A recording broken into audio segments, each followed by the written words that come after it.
फायनलकडे आता खरं म्हणजे सगळ्यांचं लक्ष लागलेलं आहे। मात्र आज एक महत्त्वाची आणखीन एक मॅच आहे ती म्हणजे तिसऱ्या स्थानासाठी ब्राझील आणि नेदरलँड्समध्ये मुकाबला रंगणार आहे। याविषयी आपण अधिक चर्चा करणार आहोत। आपल्याबरोबर आहेत ज्येष्ठ क्रीडा समीक्षक चंद्रशेखर संत। मात्र तत्पूर्वी यजमान ब्राझील आणि नेदरलँड्समध्ये वर्ल्ड कपच्या तिसऱ्या स्थानासाठी लढत होणार आहे। जर्मनीकडून मानहानीकारक पराभव स्वीकारावा लागल्यानंतर सांबा टीमसाठी ही प्रतिष्ठेची लढाई असेल, तर नेदरलँड्सची टीमही ब्राझिलियन टीमला कडवी टक्कर द्यायला आतुर असेल। दोन्ही टीम्स या तुल्यबळ असल्याने फुटबॉल प्रेमींना एक काटिका मुकाबला पाहायला मिळणार यात शंका नाही।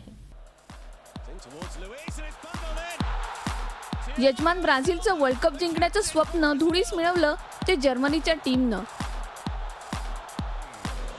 सेमीफायनलमध्ये ब्राझिलियन टीमला आपल्या फुटबॉल इतिहासातील सर्वात मानहानीकारक पराभवाला सामोरं जावं लागलं। ब्राझिलियन फुटबॉल चाहत्यांच्याही हा दारुण पराभव चांगलाच जिव्हारी लागला। For Kroos in 2 minutes. It's a disaster. The little boy is crying. आता आपल्या फॅन्सना सेलिब्रेशन करण्याची आणखी एक संधी ब्राझिलियन टीमकडे आहे। वर्ल्ड कपच्या तिसऱ्या स्थानासाठी ब्राझिलियन टीमचा मुकाबला नेदरलँड्सच्या टीमशी होणार आहे।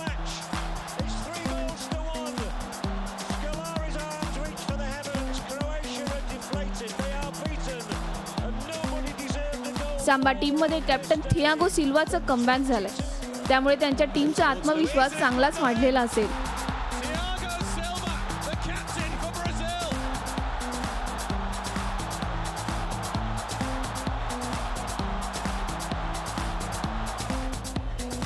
सेमीफायनलमध्ये सपाटून मार खावा लागल्यानंतर आता तिसरं स्थान पटकावत ब्राझिलियन टीम आपल्या चाहत्यांना खुश करण्यास आतुर असेल।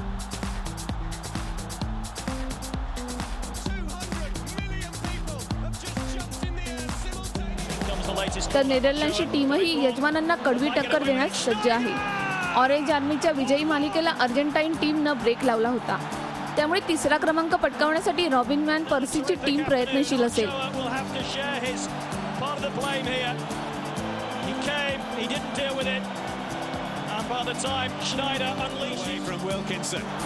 अनुभवी रॉबिन आणि वेस्ली स्नायडर यांच्याकडूनही नेदरलँड्सच्या टीमला मोठ्या अपेक्षा असतील।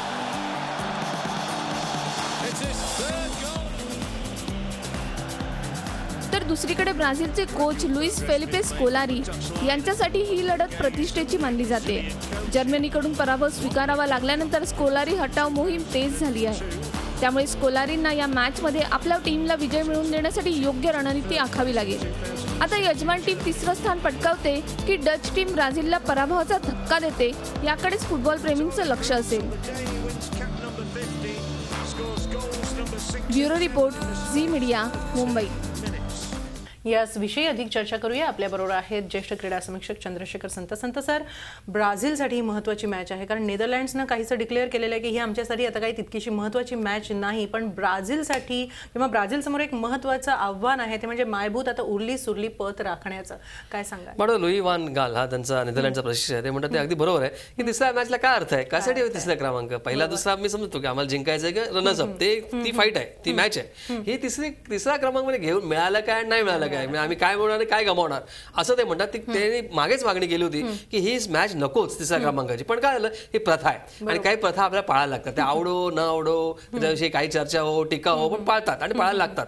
तर तशी मॅच आहे, तिसऱ्या क्रमांकाची मॅच आहे आणि ही मॅच कोणाच्या आहे, तर आपण ज्यांच्याकडनं अपेक्षा करतो विश्वविजेतेपदाची, त्या ब्राझील विरुद्ध नेदरलँड्स, ज्यांनी गेल्या अंतिम फेरीत धडक मारली होती पण विजेतेपद होलकारण दिले होते आणि त्यांची आधीच त्यांची आव्हान त्यांचं संपलेलं आहे। तर या दोन संघात लढत आहे। नेदरलँड्स आधी जाहीर केलं आम्हाला काय फारसा इंटरेस्ट नाही, स्वारस्य नाहीये, आम्ही जिंकलो काय हरलो काय, ठीक आहे सगळं ठीक आहे। ब्राझील मात्र प्रयत्नांची पराकाष्ठा करणार आहे, कारण त्यांना जी काय म्हणतात ना असं होणार नाही, कारण बोनसे गई हाऊचं नाही आती, ही म्हण अगदी प्रचलित आहे। पण त्यातल्या त्यात समाधान, त्यातल्या त्यात दिलासा, त्यातल्या त्यात काय म्हणतात उत्तेजन सांत्वन काय असेल ते, तर हे तिसरा क्रमांक त्यांना मिळाला आणि हा सामना त्यांनी जिंकला तर थोडासा दिलासा मिळेल। म्हणजे आपण म्हणतो ना की शस्त्रक्रिया काय यशस्वी झाली असं म्हणता येणार नाही, पण मलमपट्टी यशस्वी होऊ शकेल उपस्थित राहणार आणि नेमार ह्या सामन्यात हजर राहणार आहे। एवढंच नव्हे तर तो प्रोत्साहन देणार आहे। आणि दुसरी गोष्ट म्हणजे थियागो सिल्वा जो गेल्या सामन्यात खेळू शकला नव्हता, तो या सामन्यात खेळणार, तो कर्णधार आहे ब्राझीलचा, तो सांभाळून घेतो। म्हणजे मिडफील्ड आणि बचावफळी कशी उघडी पडली होती हे आपल्याला मागच्या सामन्यात दिसून आलं। जर्मनीने आक्रमण केलं, त्यांनी चांगलं बिट्स क्रेक केलं, जोरदार मुसंडी मारली, सगळं मला मान्य आहे,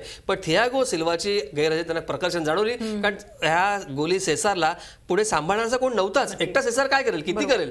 एवढे सतत आक्रमण व्हायला लागले, एका पाठोपाठ जर्मनीचं आक्रमण व्हायला लागलं, सेसार किती तोपवणार, त्याने प्रयत्नांची पराकायचे. पण शेवटी 7 गोल खायला लागले. आणि मला असं वाटतं ब्राझीलच्या तो पराभव जिव्हारी लागलाय.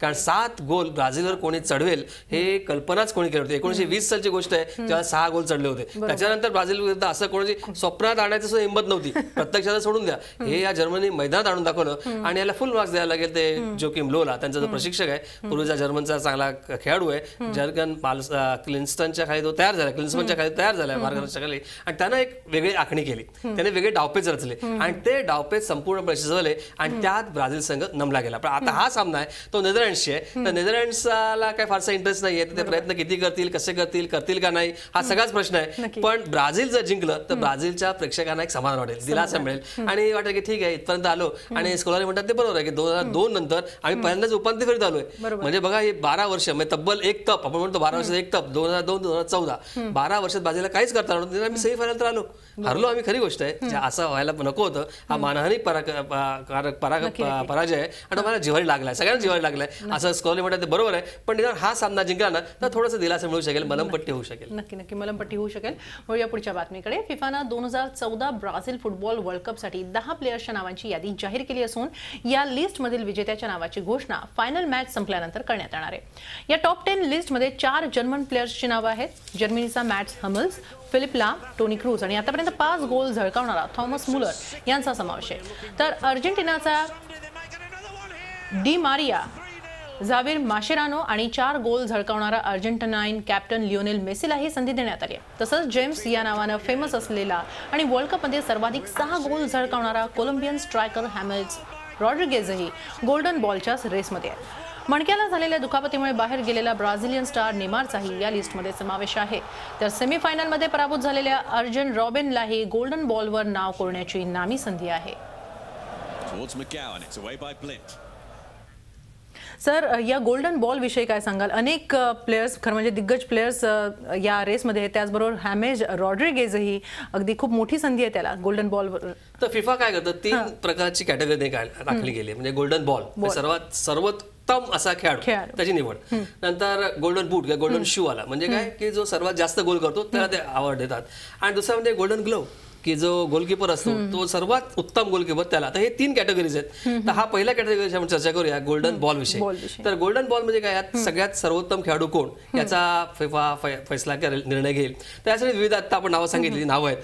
तर यात कोण आघाडी मारेल हे सांगता येत नाही, कारण शेवटी अजून एक सामना बाकी आहे. आणि बऱ्याच वेळा काय असं होतं की अंतिम सामन्यात चमकलेला, अंतिम सामना गाजवणारा खेळाडू पटकन भाव मिळून जातो, जास्त मार्क्स मिळवतो, जास्त गुण मिळवतो आणि त्यालाच तो गोल्डन बॉलचा मानकरी ठरतो. तर आता मेसी आणि मुलर दोघंही या शर्यत आघाडीवर आहेत. पण तेच दोघं पुन्हा गोल्डन बूट आणि गोल्डन शू काय म्हणा तुम्ही त्या आघाडीवर आहेत. तर हे होत आहे का आणि कोणाला दिलं जात आहे हे बघण्याचा मला असं वाटतं सगळ्यांनाच इंटरेस्ट आहे. आणि मला असं वाटतं फिफा विचार करेल की मेसी किंवा मुलर देण्यापेक्षा आपण दुसरा एखादा विचार करूया आणि त्याला हा गोल्डन बॉलचा किताब द्यावा.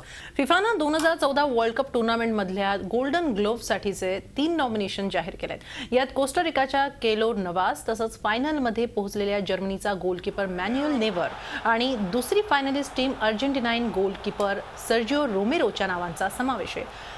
लेव्हांटेकडून खेळणाऱ्या कोस्टारिकाच्या नवासनं टॉप 16 राऊंडमध्ये ग्रीस विरुद्ध पेनल्टी शूटआउटमध्ये विजय मिळवण्यात सिंहाचा वाटा उचलला होता.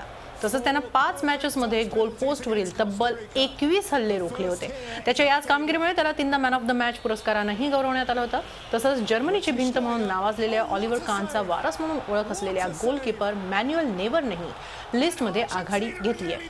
सर्वच्या सर्व 6 वर्ल्ड कप मॅचेसमध्ये नेव्हरनं 26 हल्ले थोपवले.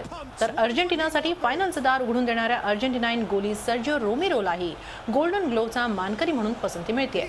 नेदरलँड्स विरुद्ध झालेल्या सेमीफायनल पेनल्टी शूटआउट मध्ये रोमेरोने तब्बल 2 की कडवत अर्जेंटिनाला 24 वर्षांनी फायनल गाठून दिली.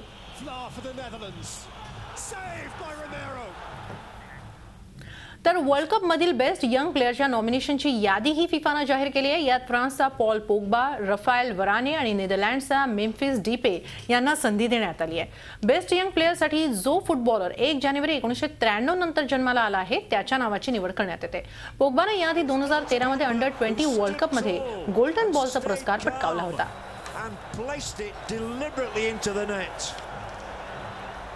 It's a perfect finish. Sant sir, gold किंवा गोल्डन ग्लव्ह साठी खूप उत्सुकता असेल, जशी गोल्डन बूट साठी उत्सुकता असेल तशी काय सांगाल त्याबद्दल? नाही, गोल्डन ग्लोव्हसाठी हे नॉमिनेशन आहेत 3 हे बरोबर आहेत. म्हणजे त्या की आपण त्यांना का घेतलं आणि त्याला कसं नाही म्हणू शकत, पण 2 जे गिलर्मो ओचोवा ज्याने अतिशय चांगली कामगिरी केली गोलरक्षक म्हणून, आणि टीम हॉवर्ड की त्यानं तर कमालच केली. म्हणजे 16 हल्ले थोपवले आणि तो विक्रम केला. आणि अमेरिकेत सांगितलं गेलं की त्याच्या नावाने एअरपोर्ट बांधा, त्याला संरक्षण मंत्री करा, त्याला सिक्युरिटीचा इन्चार्ज करा. का? कारण त्याला संरक्षण चांगलं केलंय. तर हे दोघांचा समावेश का नाही असा प्रश्न पडतो. आणि फिफाच्या प्रवक्त्या आहेत त्या आहेत त्या डेलिया फिशर, त्यांनी मात्र सांगितलंय की यासाठी आम्ही कोणत्या फेरीची पात्र ठेवलेली नाहीये. पण मला असं वाटतं हे तिघांची निवड आणि ह्या दोघांना वगळण्यात आलंय. हे बघितलं असं वाटतं की जे क्वार्टर फायनलिस्ट आहेत त्यांच्यावर त्यांनी लक्ष केंद्रित केलंय. ह्या तिघांची नावं जी आहेत ते तिघही क्वार्टर फायनल आले होते, तर त्यांची नावं त्यांनी नॉमिनेशन भरलेत. पण हे दोघं नाहीत, म्हणजे ओचोवाही नाहीये आणि टीम हॉवर्डही नाहीये. हे जर आश्चर्य वाटतं, दुःख वाटतं. पण जर असं असेल की क्वार्टर फायनलिस्टलाच तुम्ही निवडायचंय तर ते समजू शकतं आणि सन्मानासारखं आहे. त्यानंतर आपण जर यंगस्टर्स कडे बघितलं तर त्यात असं वाटतं की हॅमेज का नाही, पण हॅमेज वयाच्या शर्यत बसत नाही. 1 जानेवारी 21 कट ऑफ डेट त्यांनी ठेवली, 21 वर्ष आतच पाहिजे. हा 22 वर्षाचा आहे, दुर्दैवानं 1 वर्षाने मोठा आहे. तर आता वय तर कमी करता येत नाही, फोटो सर्टिफिकेट देता येत नाही. आता आपल्याकडे जसं दिलं जातं तसं नाही करता येत, वय चोरता येत नाही. पण हे काय झालं, त्यामुळे झालं काय, हॅमेजचा तो मान हुकलेला आहे. आणि हे 3 निवड आहेत. मला असं पोग्बाला बहुतेक मिळू शकेल. फुटबॉलपटू आहे ना, त्यांच्या आज ना उद्या येणार शंकाच नाही. त्याची अशीच प्रगती चालू राहिली तर तो आणि कुठे वळला तर आपण सांगता येत नाही. पण ह्या फुटबॉलवरच कॉन्सन्ट्रेट केलं तर तो चांगली संधी मिळू शकेल असं वाटतं. आता हे आहे ते ह्या खेळांविषयी, त्यांच्याविषयी आपण काय म्हणणार की फिफाची निवड योग्य आहे, पण क्वार्टर फायनलिस्टच का असा एक प्रश्न पडतो. नक्की नक्की. अर्जेंटाईन टीमचा कॅप्टन लिओनेल मेसी जर्मनी विरुद्धच्या फायनल मॅच मध्ये सेंटर ऑफ अट्रॅक्शन असणार आहे. आपल्या टीमला 24 वर्षांनी वर्ल्ड कप पटकावून देण्याची भिस्त मेसीवरच असेल आणि म्हणूनच जर्मनीकडे मेसीला रोखण्यासाठी एक सिक्रेट प्लॅनही तयार आहे.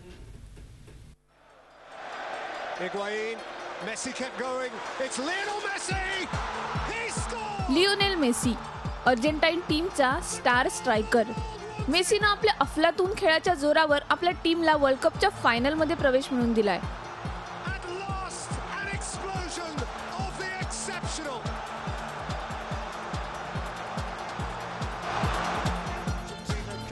जर्मनी विरुद्धच्या फायनल मॅचमध्येही मॅजिकल मेसीवरच अर्जेंटाईन टीमचं भवितव्य अवलंबून असेल. मेसीनं या वर्ल्ड कपमध्ये लेफ्ट फुटरने गोल करत साऱ्यांनाच आश्चर्यचकित केलंय. लेफ्ट फुटर गोल करणं अतिशय कठीण असतं, मात्र जेव्हा जेव्हा गोल करण्याची संधी चालून आली त्यावेळी मेसी लेफ्ट फुटरनंच सर्वात आधी बॉल गोलपोस्टमध्ये धाडण्यासाठी सरसावताना पाहायला मिळाला. 8 years less a day since his first World Cup finals goal. Lionel Messi finally has his second.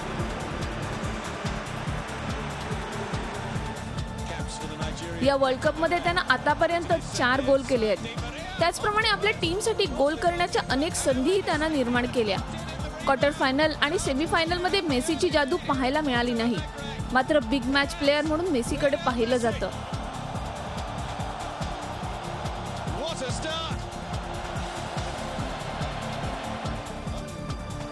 त्यामुळे जर्मनी विरुद्ध मेसी ही सारी कसर भरून काढेल अशी अपेक्षा त्याच्या चाहत्यांना आहे.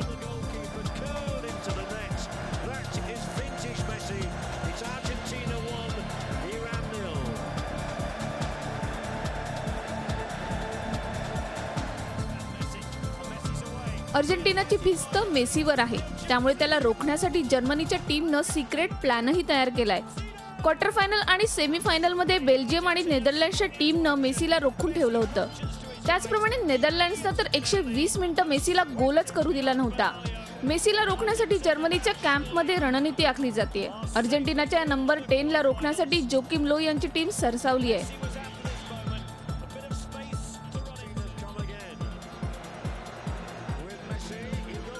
आता मेसी जर्मनीचा सिक्रेट प्लॅन सुपर फ्लॉप ठरवत आपल्या टीमला 24 वर्षांनी वर्ल्ड कप जिंकून देतो का ते पाहणं महत्त्वाचं ठरेल.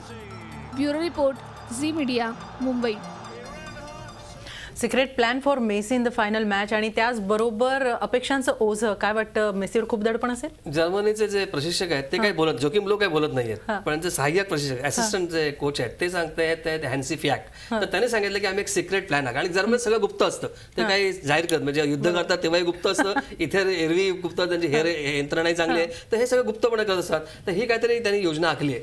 पण शेवटी मेसी आहे, तुम्हाला कोणाला अटक करायची, का अटकाव करायचा आहे किंवा अटॅक करायचा आहे कोणावर, तर मेसीवर करायचं आहे. मेसी सारखा एक जादूगार आहे, एक सर्वोत्तम आजचा खेळाडू आहे, तर त्याला अडकवून ठेवणं इतकं सोपं नाही. मग मेसी त्यातनंही मार्ग काढेल आणि जरी 3-3 जर्मन त्याच्यावर पहारेकरी असले तर त्यातून मार्ग काढेल, मोकळीक मिळेल, फुरसत मिळेल आणि त्यांच्या गोष्टीत धडक मारेल असं एक अंदाज आहे. आणि मेसीला जरी त्याने अटकाव करायचा प्रयत्न केला असेल तर मेसी नाही आणि सॅबेला त्यांचे प्रशिक्षक त्यांनी काहीतरी ह्याला केला असेल, योजना केली असेल की आपण यातनं सोडूया, तर असा हा सामना होणार आहे. आणि मेसी विरुद्ध जर्मनी हा सामना रंगणार यात काही शंका नाही. नक्की मेसी विरुद्ध जर्मनी हाच खरा सामना असेल फायनल मॅच मध्ये. सर खूप खूप धन्यवाद इतकं छान विश्लेषण केल्याबद्दल.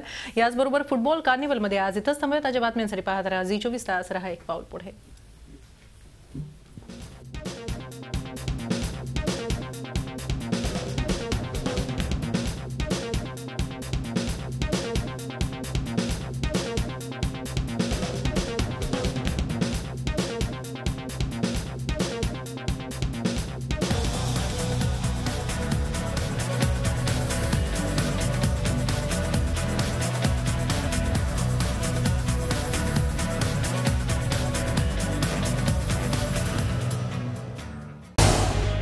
झी 24 तास रहा एक पाऊल पुढे.